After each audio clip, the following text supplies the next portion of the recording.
Hello বন্ধুরা, কেমন আছো তোমরা? আশা করি ভালো আছো। আমিও ভালো আছি। আবার আজকে চলে এলাম আমার রান্নাবান্না দেখাতে।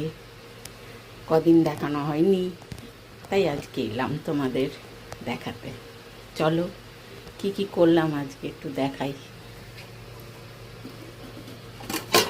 এটা তো কম্পালসারি ব্যাপার, ভাত, সাদা ভাত। আচ্ছা, দুটো ঢ্যাঁড়স ছিল, দুটো ঢ্যাঁড়স সেদ্ধ দিয়ে দিয়েছি।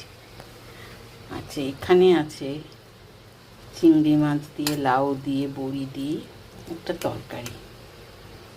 আচ্ছা, এটা হলো বড়ি দিয়ে শুক্তো, যেটা হয় শুক্তো। আজকে মাছ করিনি, রোজ মাছ খেতে আর ভালো লাগে না, তাই আজকে দেখো করেছি ডিমের ঝোল। যেহেতু আমরা দুজন খাবো, তাই দুটো ডিমের ঝোল। আর এটা হলো পাঁচমিশালি ডাল দিয়ে ডাল ফ্রাই। এইগুলো আজকে রান্না। তাই এটা অবশ্য রাতে খাবো, এটা এখন খাবো না। পরোটা দিয়ে রাতে এটা খাবো, ভালো লাগে, খুব সুন্দর লাগে। একটু কসুরি মেথি দিয়েছি, ধনেপাতা নেই, ধনেপাতা থাকলে দিলেও ভাল লাগে। যাই হোক, এই কসুরি মেথিতেও খুব টেস্ট হয়।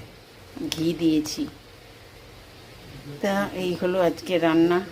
আর এই কড়াতে রয়েছে আমার সানডের রান্না আছে, এটা তো রোজই থাকে, তা ওটা এখন করছি। আর এখানে তো রোজ থাকে যেটা বেসিনে আমার বিড়ালদের মাছ, শুধু বিড়াল নয়, কুকুর বিড়ালদের মাছ জলে ভিজিয়ে রেখেছি, তারপরে রান্না করব। যাই হোক, এই হলো আজকের সব রান্না বান্না দেখালাম। বাই, আবার পরে ভিডিও নিয়ে আসবো।